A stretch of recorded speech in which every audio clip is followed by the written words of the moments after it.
Masih 100 hari menjabat sebagai Presiden Republik Indonesia, Prabowo Subianto kembali diusung sebagai calon presiden oleh Partai Gerindra. Keputusan ini diambil dalam Kongres luar biasa pekan lalu, bersamaan dengan penetapan Prabowo sebagai Ketua Umum Partai Gerindra 2025-2030. Dalam perayaan puncak HUT Partai Gerindra 15 Februari lalu, Prabowo bilang bersedia maju kembali di Pilpres 2029 jika program yang dikerjakannya di masa pemerintahannya saat ini berhasil. Saudara minta saya bersedia dicalonkan lagi tahun 2029. Saya katakan, kalau program-program saya tidak berhasil, tidak perlu saudara calonkan saya terus. Saya kalau mengecewakan kepercayaan rakyat, saya malu untuk maju lagi. Tapi rencana untuk maju kembali sepertinya sudah dipersiapkan. Beberapa hari sebelumnya, Prabowo mengundang petinggi Partai Koalisi Indonesia Maju atau KIMPLES ke Hambalang Bogor. Di sana bahkan dibahas soal koalisi permanen. Ya, intinya memperkuat koalisi. Pak Prabowo menawarkan koalisi permanen. Pak Prabowo meminta persatuan menjadi kunci utama pemerintahan, dan tentu PKB menyambut baik koalisi permanen menjadi perkuatan dari percepatan pembangunan. Gus, koalisi permanen ini buat 2029 Gus sampai 2029. Ya, sampai kapanpun namanya permanen. Dukungan kepada Prabowo juga ditegaskan oleh Ketua Umum Partai Golkar Bahlil Lahadalia. Dia bahkan bilang Golkar siap mendukung Prabowo di Pilpres 2029. Kado spesialnya kita dukung sampai akhir, ya. Sampai 2029 bila perlu lanjut lagi, ya. Oh iya dong, saya harus dukung dong. Bukan hanya saya, DPP Partai Golkar, ya.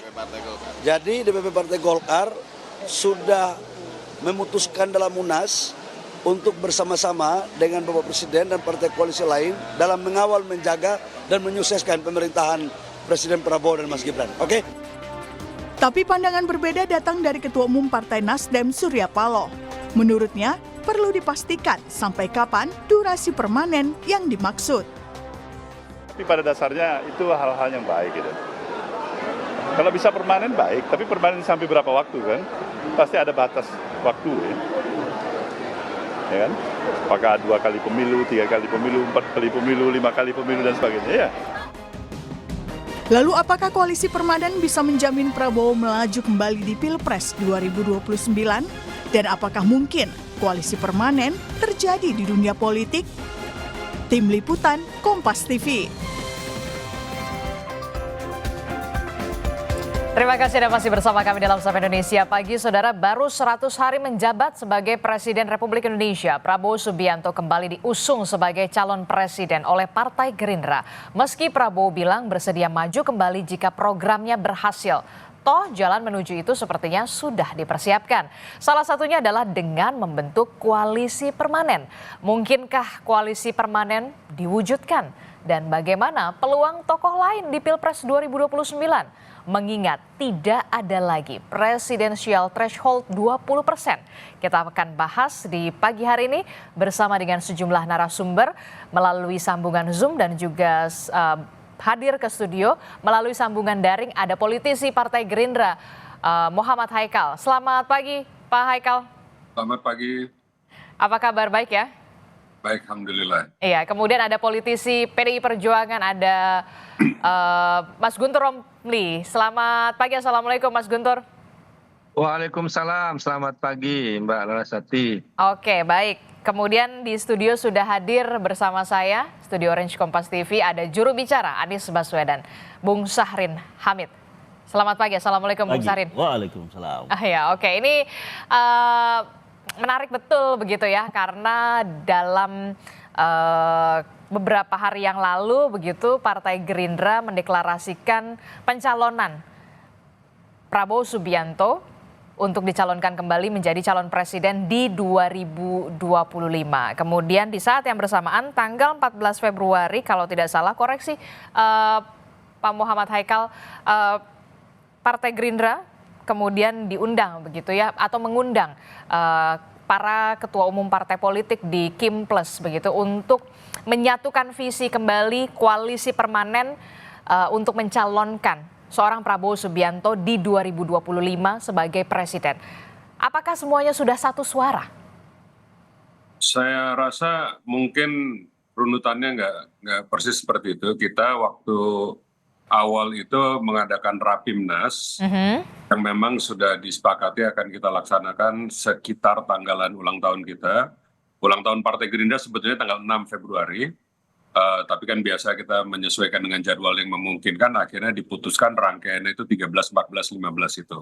Nah, kita awali dengan Rapimnas, dan pada saat Rapimnas kan ada dinamika di luar yang kita sama-sama rasakan hari ini mengenai Inpres 1 tentang efisiensi. Nah, semangat itu kita bawa ke Rapimnas kita, karena Rapimnas ini kan menuju ke Kongres. Kongres yang sebetulnya hasilnya nanti kira-kira akan sudah kita rasakan di dalam Rapimnas. Hasilnya akan kita menetapkan Pak Prabowo lagi, kita akan mengusung dan meminta Pak Prabowo untuk jadi Ketua Umum dan KDP sekali lagi. Dan bahkan kita akan meminta beliau untuk maju untuk Pilpres 2029. Akhirnya ditawarkan di forum di dalam Rapimnas itu, apakah ini mau langsung dirubah, dan saat itu forum langsung spontan semuanya mau, dan akhirnya itu langsung dirubah dalam forum itu juga, dan akhirnya menjadi kongres luar biasanya Partai Gerindra untuk menetapkan kepemimpinan sampai 2030. Dan itu kan keputusannya pertama kita menerima pertanggungjawaban DPP atas periode sebelumnya, menetapkan Pak Prabowo sebagai Ketua Umum, menetapkan Pak Prabowo sebagai Ketua Dewan Pembina untuk periode berikutnya, dan juga menetapkan beliau sebagai formatur tunggal kepengurusan periode berikutnya. Dan yang mungkin lagi heboh di luar ini kan kita mengusung beliau lagi sebagai calon presiden 2029.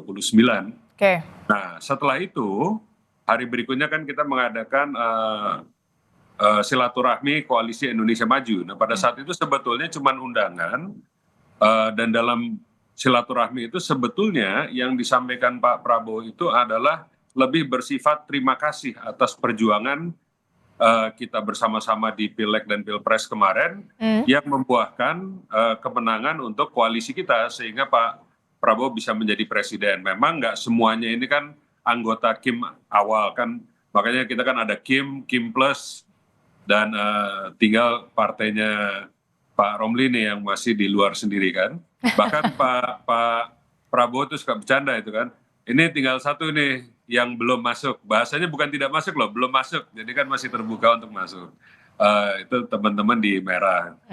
Kemarin pun, nah tapi di acara HUT kan diundang juga teman-teman di Partai PDIP, dan beliau ini kan selalu welcome. Jadi kira-kira itu sebetulnya beliau ingin mengundang semuanya untuk menawarkan gagasan ini dan mengucapkan terima kasih atas perjuangan yang mengantarkan beliau menjadi presiden. Di luar itu, beliau juga menyampaikan gagasan-gagasan yang akan diperjuangkan selama kepresidenannya, kepemimpinan selama 5 tahun ini. Nah, 5 tahun ini kan sebagaimana kita udah lihat dalam beberapa bulan saja, banyak sekali yang beliau sudah lakukan, dan ini nggak semuanya ringan. Memang banyak yang berat bagi buat terutama mungkin ASN yang sekarang harus melakukan efisiensi. Tapi ini semua ini kan perlu kerjasama yang kuat. Nah, disitulah menawarkan koalisi permanen ini. Jadi dalam pertemuan di 14 Februari di Hambalang yang kemudian dihadiri oleh ketua umum partai politik yang tergabung dalam Kim Plus ini, berarti sudah sepakat satu suara semuanya untuk menyetujui adanya koalisi permanen lanjut lagi di 2029 termasuk Partai Nasdem, karena Partai Nasdem ketika tadi di paket sebelum mengatakan ini harus jelas dulu nih waktunya di pemilu 2029 bagaimana dilanjutkan atau tidak, pemilu sampai berapa kali pemilu, inilah yang kemudian saya rasa apakah ini sudah satu suara, sudah sepakat semuanya di Kim Plus? Itu kelihatannya itu kan tawaran dari kita. Jadi kalau mereka udah sepakat atau enggak mungkin harus ditanya satu persatu gitu kan. Tapi itu tawaran gagasan dari Pak Prabowo yang disampaikan secara terbuka ke teman-teman Partai Koalisi Indonesia Maju. Tapi belum ada jawaban berarti ya dari Kim Plus? Enggak ada forum untuk jawaban dari mereka. Jadi ini baru sifatnya penawaran aja. Oke, jadi sifatnya penawaran atau menawarkan begitu ya? Menawarkan. Oke, saya ke Mas Guntur Romli. Mas Guntur Romli, ini gimana nih koalisi permanen? Apakah nanti akan bergabung kemudian? Kok belum bergabung ini PDI Perjuangan?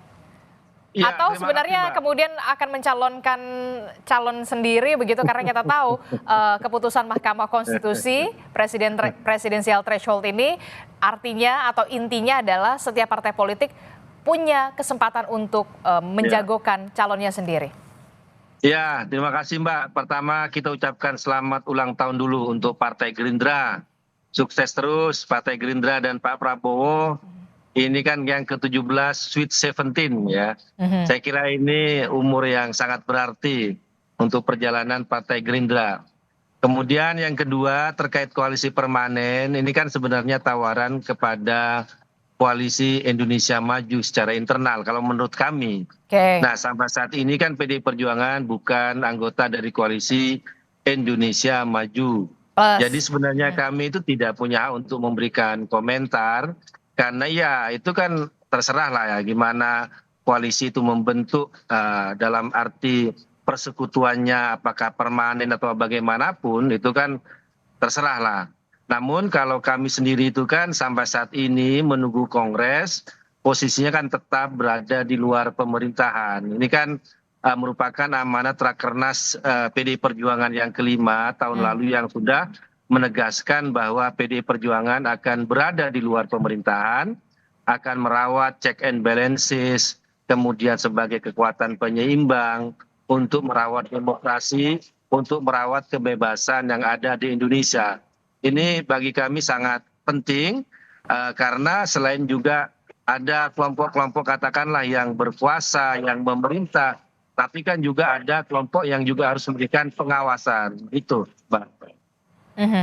Berarti kalau memang belum jadi member Kimples, nah berarti belum ada keputusan ya? Apakah nanti kita akan lihat di Kongres PDI Perjuangan nantinya?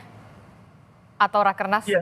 Ya itu Kongres tahun ini itu akan segera ditetapkan bagaimana terkait dengan sikap politik. Namun sekali lagi kami ingin menegaskan bahwa meskipun PDI Perjuangan berada di luar pemerintahan, tidak dalam arti yang anti ya atau hanya menolak programnya Pak Prabowo, enggak. Ya, kita mau kritik yang proporsional. Mana yang akan kita dukung, mana yang harus kita kritik. Dan tetap dalam rangka yang proporsional, Mbak. Jadi tidak hanya anti saja, tidak gitulah. Begitu, Mbak. Oke, jadi kalau untuk 2029 masih jauh ya? Masih belum kelihatan. Bagi kami itu masih sangat jauh ya. Karena kami juga melihat dan juga saya kira sikap kenegarawanan Pak Prabowo kan juga disampaikan tadi ya terkait pencapresan beliau ya. Tapi mohon maaf ini kan soal internalnya Partai Gerindra. Tapi kalau boleh menyetir dari pernyataannya Pak Prabowo sendiri kan tergantung bagaimana beliau menyukseskan program-program, kemudian juga tidak sampai menciderai kepentingan rakyat ya. Ya bagi kami itu kan sikap yang negarawan yang diucapkan oleh beliau. Nah kalau bagi kami sendiri di PDI Perjuangan ya itu terlalu jauh masih untuk membicarakan soal pencapresan karena ini masih juga baru 100 hari untuk pemerintahan yang sekarang. Kita akan terus melihat ya bagaimana perkembangan dinamika respon yang ada di masyarakat, apalagi dalam kemarin kemudian hari ini kita juga menonton menyaksikan bagaimana aksi-aksi dari mahasiswa yang juga memberikan aspirasi. Jadi ini penting untuk dicatat, untuk disimak bersama-sama. Demikian, Mbak. Oke, tadi Mas Guntur sudah mengatakan, kemudian Bung Hekal juga sudah mengatakan. Saya ke Bung Sahrin, begitu ya. Bung Sahrin, ini kalau kita lihat ya, presidensial threshold sudah tidak ada. Itu artinya setiap partai politik punya kesempatan untuk menjagokan kandidatnya di pencalonan presiden di 2029. Tapi kemudian langkah cepat diambil oleh Partai Gerindra. Prabowo Subianto dicalonkan kembali menjadi capres di 2029. Akan ada koalisi permanen. Nah, gimana nih nasib Mas Anies Baswedan di 2029? Agak berat rupanya.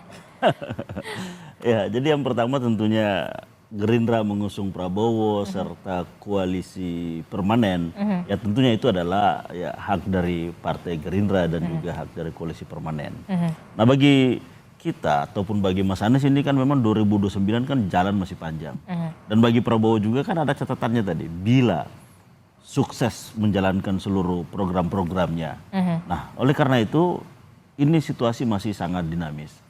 Kita sudah punya pelajaran sebelum-sebelumnya bahwa koalisi-koalisi yang dibangun toh permanen akhirnya waktu semakin dekat kan bisa juga sangat tergantung banyak hal tentunya. Kesamaan visi, kondisi internal, dinamika eksternal. Nah ini kan yang mempengaruhi utuhnya sebuah koalisi. Nah bagi Mas Anies sendiri tentunya belum memikirkan sampai dengan 2029.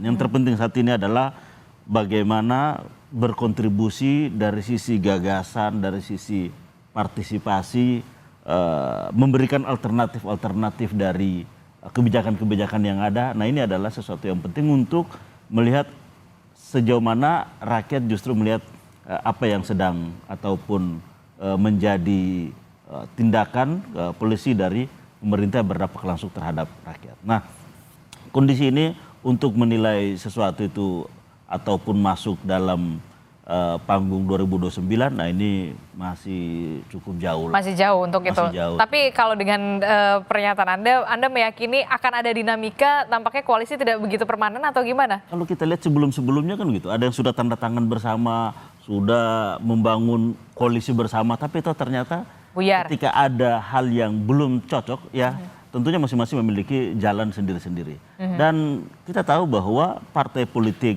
di Indonesia memiliki kemandirian dan kesepakatan ataupun keputusan-keputusan internal yang biasanya saling menghargai. Nah, ini kan baru 100 hari lebih sedikit. Masih cukup hari-hari ke depan yang begitu panjang. Dinamika ini pasti akan terus ada. Apalagi misalnya kita tahu bahwa memang kondisi kebangsaan kita kan seperti ini. Masyarakat juga sedang menghadapi situasi yang berat dan kami melihat bahwa kontestasi politik 2029 masih terlalu dini kalau misalnya membicarakan soal itu. Kontestasi 2029 masih dini untuk membicarakan hal itu sampai ke pencalonan presiden. Betul. Tapi kemudian kita tahu nama Anies Baswedan kan di sejumlah daerah di Jakarta khususnya juga kan punya ininya sendiri ya, anak aba dan segala macamnya begitu Kak. Apakah kemudian yang jadi pertanyaan kita semua, kapan sih sebenarnya seorang Anies Baswedan akan mendirikan partai politik begitu ya untuk bisa nanti di 2029 begitu ya untuk menjadi alternatif dari kandidat-kandidat yang sudah ada begitu, salah satunya adalah Pak Prabowo Subianto yang kemudian sudah diusung oleh Partai Gerindra. Ya, tentunya bagi Anies sendiri kita sudah juga punya pelajaran yang banyak. Yang Artinya lalu. bahwa kebutuhan partai politik dan juga Anies Baswedan, nah ini memang kebutuhan yang kita lihat penting. Nah oleh karena itu ya semua ini kan punya tahapan-tahapan, ada fase-fasenya. Bahwa ada modal dasar kerelawanan yang selama ini terbangun dari Pilgub 2017, Pilpres kemarin 2024 dan bahkan yang baru-baru ini Pilkada, ini kan semua adalah modal dasar yang dimiliki, yang memiliki afiliasi dan dukungan kepada Anies Baswedan. Nah apakah ini nanti akan menjadi partai politik? Nah ini kita juga masih mempertimbangkan itu. Tapi bahwa ini sudah terorganisir, ya saat ini sudah terorganisir dengan baik dan tentunya tahapan-tahapan itu akan kita lalui. Yang jelas bahwa dengan penghilangan presidensial threshold ini adalah peluang tentunya bagi Anies Baswedan untuk ikut dalam 2029. Tapi itu pun ya terlalu jauh lah. Saat ini adalah membuktikan bahwa gagasan-gagasan yang selama ini diusung oleh Anies, diperjuangkan oleh Anies justru relevan dengan kondisi kekinian. Nah sehingga itu nanti kita harapkan adalah mendapatkan perhatian dan kepercayaan rakyat. Dan sehingga itu bisa menjadi modal ke depan. Namun yang kedua, bahwa kita tahu Prabowo juga saat ini sedang membangun persatuan nasional. Yaitu bersatunya seluruh kekuatan politik untuk bagaimana melakukan percepatan pencapaian tujuan nasional. Nah, dalam kerangka itu ya kita melihat bahwa Anies Baswedan juga menjadi potensi bagian dari itu juga. Artinya bahwa kondisi saat ini ketika pemerintah melakukan itu dalam konteks apa yang dilihat oleh rakyat itu baik, ya tentunya ini didukung. Tapi bahwa ketika ini dianggap berbeda ataupun tidak sesuai dengan apa yang menjadi kehendak publik, ya ini juga harus diingatkan. Nah posisi itulah yang saat ini kita ambil untuk melihat bahwa kita bukan anti pemerintah, kita juga bukan harus berbeda terus dengan pemerintah, tapi bagaimana mendorong agar apa yang menjadi kehendak publik, apa yang menjadi cita-cita nasional ini bisa diwujudkan secara bersama, Bisa baik orang direalisasikan. yang ada di pemerintah maupun di luar pemerintahan. Satu-satunya karena memang demi rakyat, begitu Yes, ya. betul. Itulah yang kemudian menjadi underline kita semua. Dan apakah kemudian mimpi permanenkan koalisi untuk bisa mencalonkan seorang Prabowo Subianto di 2029 akan benar-benar terrealisasi, Bung Haikal? Ataukah kemudian ini bisa dikatakan pertanyaan selanjutnya adalah kok kenapa ya buru-buru banget baru 100 hari begitu ya Partai Gerindra kemudian sudah mencalonkan lagi seorang Prabowo Subianto sebagai capres di 2029 dengan menawarkan koalisi permanen begitu ya Kim Plus. Apakah ini untuk menjaga kerukunan ataukah kemudian mengunci dukungan? Jangan dijawab dulu, Bung Haikal, tetaplah bersama kami usai jeda. Kami akan segera kembali.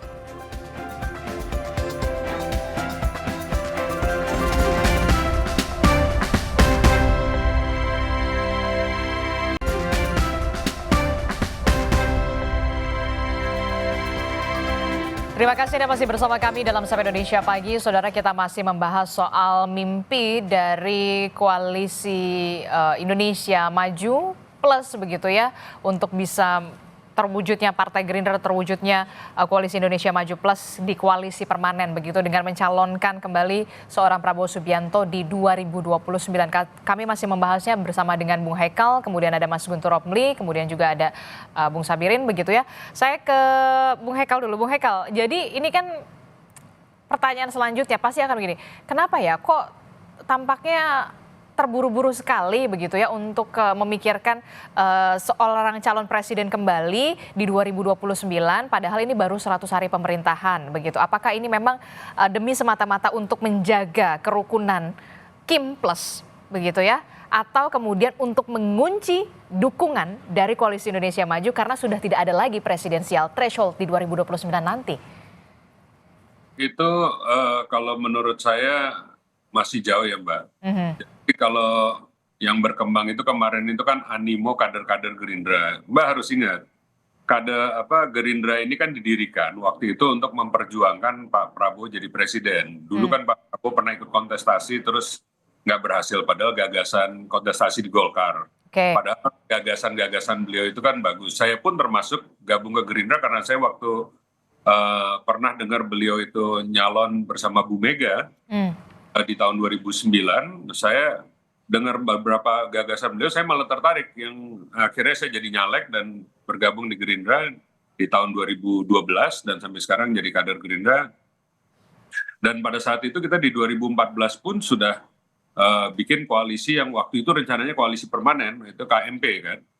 Jadi ide gagasan koalisi permanen ini kan bukan baru mendadak, dan itu sudah ada dari dulu, tapi memang hari ini rasanya dimunculkan lagi karena Pak Prabowo ingin menawarkan, kan Pak Prabowo selalu bicara soal kekhasan politik demokrasi di Indonesia. Beliau bilang kita jangan tiru-tiru lah demokrasi di luar negeri. Itu kadang-kadang ada yang merasa kalau udah dengar di luar negeri begini itu pasti benar. Nah, kita di Indonesia ini kan punya kekhasan sendiri, ya kita ikutin di sini. Kita ini jangan bersaing terus seakan-akan kita berlawanan. Kita ini bukan berlawanan, kita ini bertanding tapi berkawan karena semua partai tujuannya mulia untuk mewujudkan yang paling baik untuk rakyat Indonesia. Nah, sedangkan untuk mewujudkan itu perlu kerjasama. Nah, kerjasama ini yang ingin beliau kunci dalam suatu kerjasama politik, yaitu koalisi permanen. Dalam koalisi permanen ini pun sebenarnya kalau lihat koalisi Indonesia Maju aja, kan bukan Gerindra partai terbesar. Kita memang hari ini presiden. Tapi kita partai kedua terbesar gitu kan. Nah, Pak Prabowo pun itu kan hanya bisa maju satu periode lagi. Kalau kita bicara mau mewujudkan Indonesia emas ini kan sampai 2045, Pak Prabowo cuma sampai, kalaupun terpilih nih, kalaupun beliau mau maju lagi nanti 2034 nih, masih ada 11 tahun lagi setelah itu gitu kan. Jadi rasanya semangat untuk membangun koalisinya ini lebih ke ayo kita kerjasama, semua orang ikut berpartisipasi untuk mewujudkan cita-cita yang beliau sudah bayangkan, termasuk ada di dalam Asacita. Sekarang lagi diperjuangkan keras itu kan ke swasembadaan pangan, swasembada energi, program makan bergizinya. Kenapa beliau ingin sekali, kan ada kalau mau dengarkan beliau pidato-pidatonya, itu kalau bisa bangsa kita itu berdiri di atas kaki kita sendiri. Itu malah masuk beliau ingin mewujudkan cita-citanya Bung Karno. Kenapa? Supaya kita ini nggak selalu menjadi negara yang terlalu rentan. Kita ini khawatir kalau kurs di luar negeri berubah. Kalau ada perang di luar negeri, kita khawatir. Ada misalnya gejolak terkait distribusi minyak atau suplai minyak di luar negeri, kita khawatir. Nah, karena kita rentan, kita ini sangat tergantung kepada impor. Nah, kalau kita swasembada segala macam, kita ini nggak terlalu khawatir. Kalau ada gejolak-gejolak di luar, kita ini. Nah, untuk mewujudkan itu perlu kerjasama kita semua. Perkara kita sedang bersaing politik dalam kontestasi pemilu dan seterusnya, itu kan cuma ajang pertarungan. Nanti kita saling menghormati yang menang sudah. Dan ini kan sudah diajarkan juga di dalam pemilu kemarin, di mana Pak Jokowi mengajak Pak Prabowo untuk bergabung. Dan hasilnya alhamdulillah kita bisa melewati fase-fase berat di Indonesia seperti COVID dengan aman. Nah itu kelihatannya mau dikembangkan lagi, oh ternyata memang pola ini bisa dijadikan kekhasan demokrasi di Indonesia. Jadi mengunci kerjasama bukan mengunci dukungan ya? Iya betul. Begitu ya Bung Hekal ya, jadi tidak ada mengunci dukungan begitu ya, walaupun memang partai politik. Masih lama Mbak. Masih lama begitu ya, ya itulah kemudian politik begitu ya. Nah, tapi gimana nih, ada yang mau ngajak PDIP nggak sih sebenarnya? PDIP-nya kalau nggak salah yang belum mau bergabung.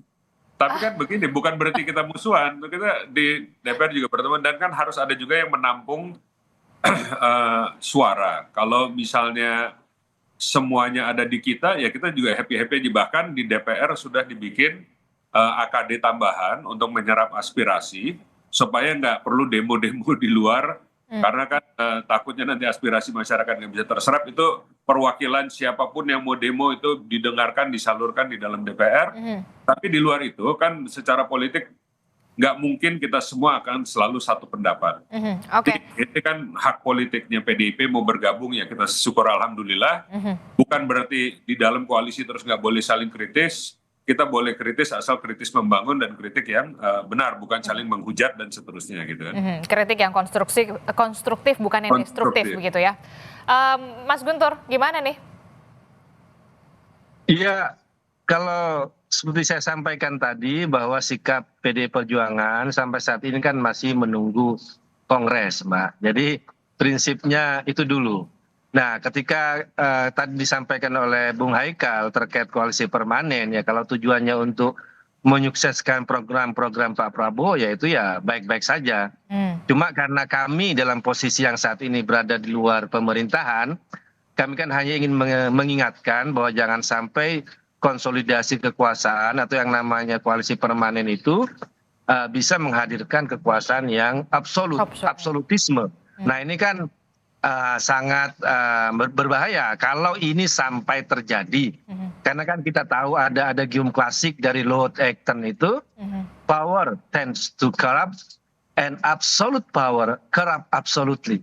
Bahwa kekuasaan itu yang tidak diawasi itu kan cenderung bisa merusak, bisa korupsi, tapi kekuasaan yang absolut, nah itu pasti merusak, pasti melakukan korupsi. Nah, kami ingin menjaga kekuasaan yang ada dalam pemerintahan Pak Prabowo itu tidak jatuh dalam absolutisme. Karena kalau kami juga memandang ada surveinya indikator itu kan approval ratingnya untuk Pak Prabowo itu kan bagus 80%. Betul. Tapi ada survei lain dari kedai kopi, ketika yang disurvei itu kabinet kan kepuasan itu baru 40%. Nah adanya jeda, adanya perbedaan yang besar antara kepuasan kepada Pak Prabowo dengan kabinet, saya kira ini menjadi tantangan ke depan dalam pemerintahan Pak Prabowo, bahwa tidak semuanya kebijakan yang disampaikan oleh Pak Prabowo bisa langsung dieksekusi oleh kabinetnya.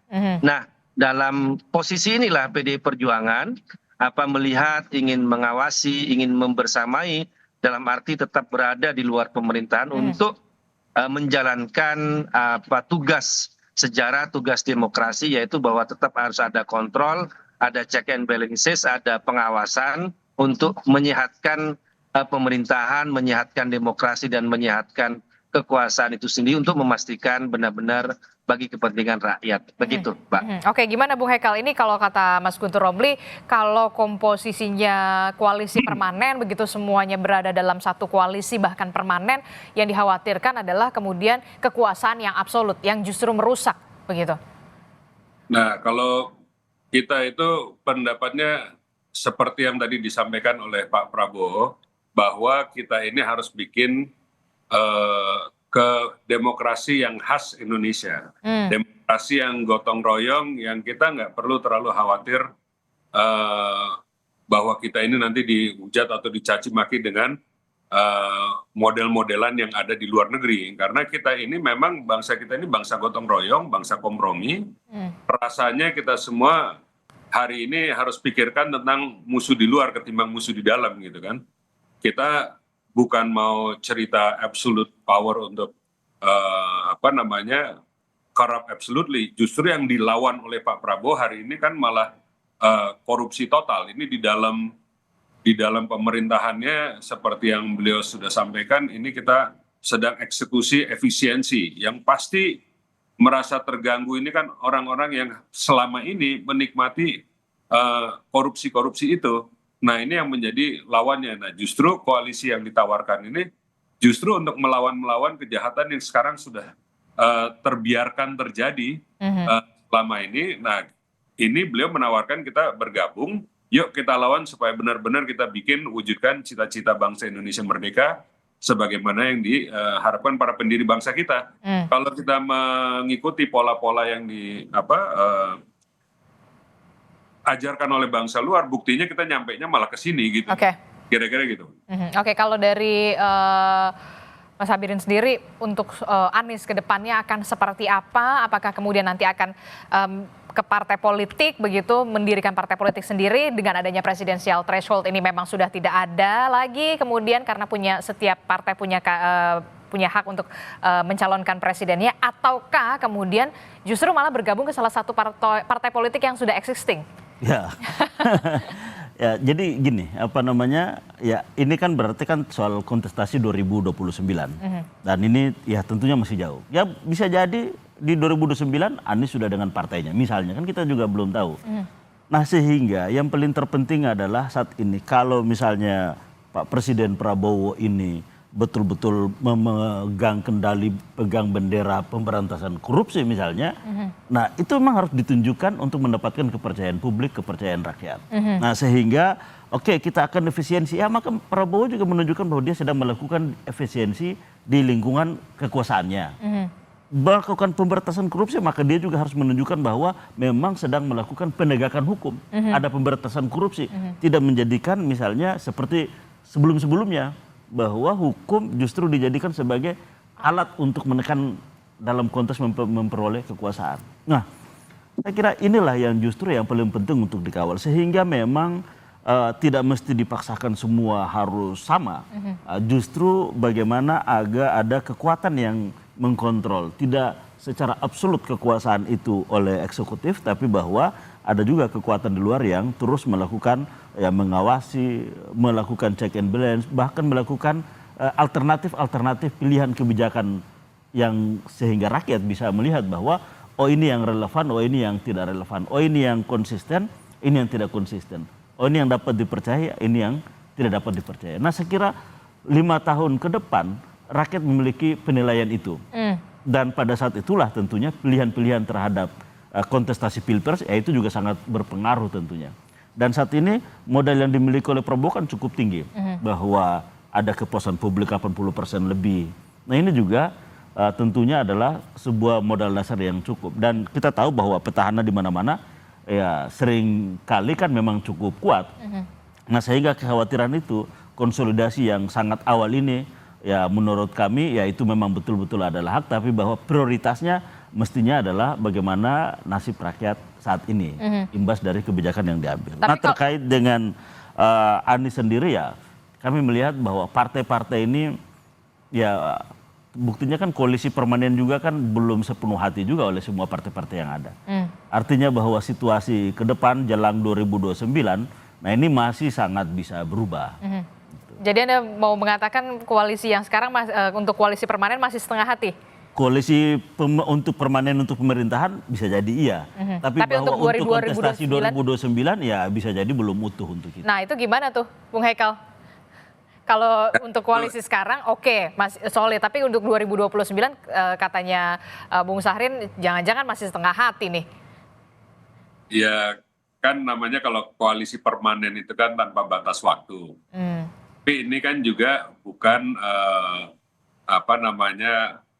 didefinisikan koalisinya apa. Kayak Pak Prabowo itu kan bicara kalau memang koalisi ini kita di dalam pertandingan ada satu yang menang, satu yang kalah, terus kita kerjasama lagi gitu kan. Bukan berarti terus kita jadi pecah kongsi gitu kira-kira. Tetap kita berkontestasi di dalam koalisi kita, tapi yang kita sepakati itu adalah kita akan selalu bekerja sama, bukan saling kalau menang terus jadi musuh saya gitu kan, dan sebaliknya gitu kan. Jadi kira-kira konsep itu yang harus dibahas dan dimatangkan antara teman-teman di koalisi, dan itu saya rasa nanti kan diskusinya akan berlanjut. Ini kan baru tahapan ditampakkan, tinggal dimatangkan oleh para ketum parpol. Pak Prabowo kan orangnya sangat suka berdialog dengan rekan-rekan koalisi, dan termasuk yang belum masuk koalisi juga pasti akan diajak berdiskusi.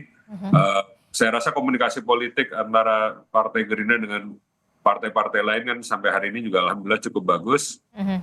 Nggak ada yang memaksa, ini kita bicara koalisi hari ini kalian harus tanda tangan sumpah pocong atau apa gitu kan, nggak ada ini. Ini kan masih tahap awal sekali, tapi saya rasa benar-benar ini tujuannya adalah kita ini sama-sama kerjasama untuk melalui beberapa PR yang berat yang ada depan mata kita sekarang, bukan bicara tentang pemilu 2029. Tahun ini aja nih banyak nih. Baru kemarin Pak Prabowo sudah mengumumkan DHE 1 tahun, dana hasil ekspor ditahan, terus nanti akan ada paket-paket lain yang harus dilakukan, yang mungkin nggak semuanya akan membuat happy pelaku industri ataupun lain-lainnya. Nah ini kan harus ada sepemahaman di antara pimpinan-pimpinan partai politik bahwa tujuan kita ini loh, kita pengen wujudkan ini. Dalam perjalanannya mungkin harus ada beberapa perubahan dalam pengaturan negara, dan ini kalau nggak kita semua satu bahasa satu ini bisa-bisa nggak sukses berjalannya kan. Sedangkan itulah yang diharapkan adalah kekompakan kita kerjasama untuk mewujudkan asta citanya Pak Prabowo, yang mudah-mudahan semua ini juga dalam sejalan untuk mewujudkan Indonesia Emas 2045.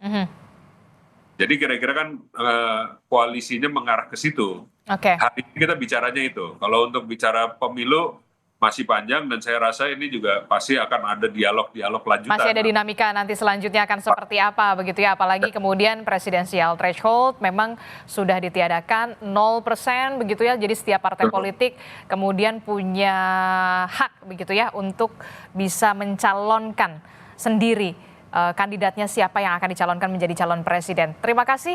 Nanti kita akan tunggu lagi bagaimana apakah mimpi koalisi permanen ini akan bisa terrealisasi dan benar-benar terrealisasi. Terima kasih Bung Hekal telah bergabung bersama kami. Kemudian ada Mas Guntur Ramli dari PDI Perjuangan. Bung Syahrin dari juru bicara Anies Baswedan. Terima kasih Bapak-bapak. Sehat selalu. Assalamualaikum warahmatullahi wabarakatuh. Waalaikumsalam.